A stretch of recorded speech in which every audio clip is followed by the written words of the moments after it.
Hi folks, my name is Justin. Unfortunately, Vash can't be here because he's busy making his own Captain America shield.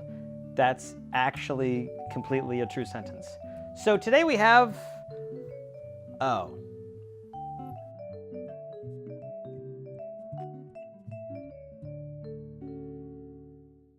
So you may notice that I don't have anyone in the other chair. My guest today unfortunately overslept and couldn't make it to the movie. So today I saw Rio 2, and I also saw Draft Day. And earlier this week, I also saw Divergent. So I guess this is going to be a 3-for-1. Rio 2, which is obviously the sequel to Rio. If you didn't see Rio, Jesse Eisenberg and Hathaway, they're blue macaw birds that are very rare. Turns out there's more than a couple. There's apparently a whole tribe of them in the Amazon, and that's where the story goes. For those of friends of mine who have children, or for viewers, I guess, who have children, this might be a good kids movie because it's bright and it's colorful and there's dancing and, music and samba happening and lots of cool stuff. If you don't have kids, I would not say you should rush to this one. I would give this movie a 2. There were some bits in there that I enjoyed and I laughed a lot, but I don't think I laughed enough and enjoyed it enough to say everyone should go rush to it in any way. After that, I went and saw Draft Day, starring Kevin Costner and Jennifer Garner. I love sports movies. In fact, there's many examples on this show of me loving sports movies of every type.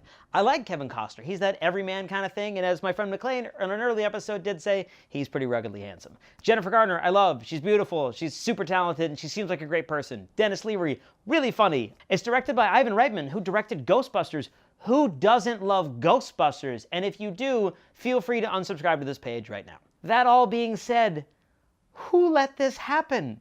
This movie, I guess, was trying to play off Moneyball. However, that movie was based on a true story. This movie is based on the concept that we're going to care about the Cleveland Browns' first pick in the draft.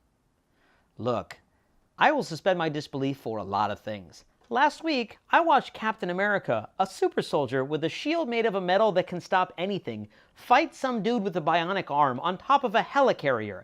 That I'm totally okay with. However, I will not believe that the Cleveland Browns' first pick matters to anybody.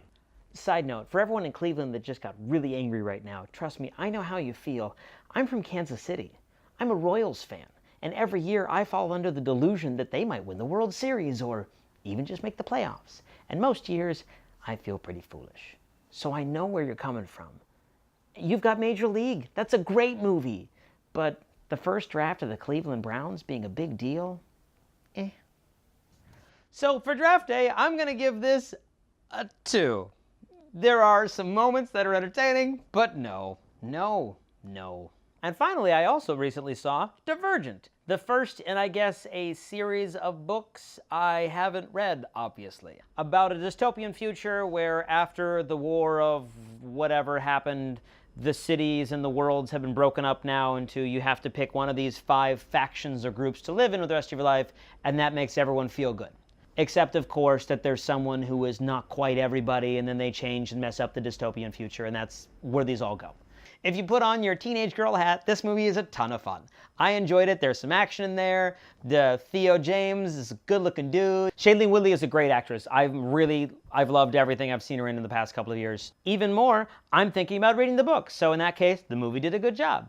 So, for Divergent, I would actually probably give this movie a solid 3 out of 5. Guessing if you read the books, you're probably going to go to this, so it's a 4 if you read the books. I would say it's a fun thing to enjoy. You might enjoy it on Redbox or Netflix or on demand when it comes out. Thank you everybody for watching the show. Please do subscribe to the page, see what happens when actually a guest comes in like last week. I usually see more movies than the just one a week that we review, and coming up in the summer, there's sometimes 2 or 3 movies in a week that I'll end up going to see. I can make a shortened, like 45-second review of the extra movies I see outside of our normal episode. If you're interested, let me know in the comments below. If you're not, I guess let me know in the comments below, or don't, and then I'll get the message. Thank you guys for watching. We'll see you next week.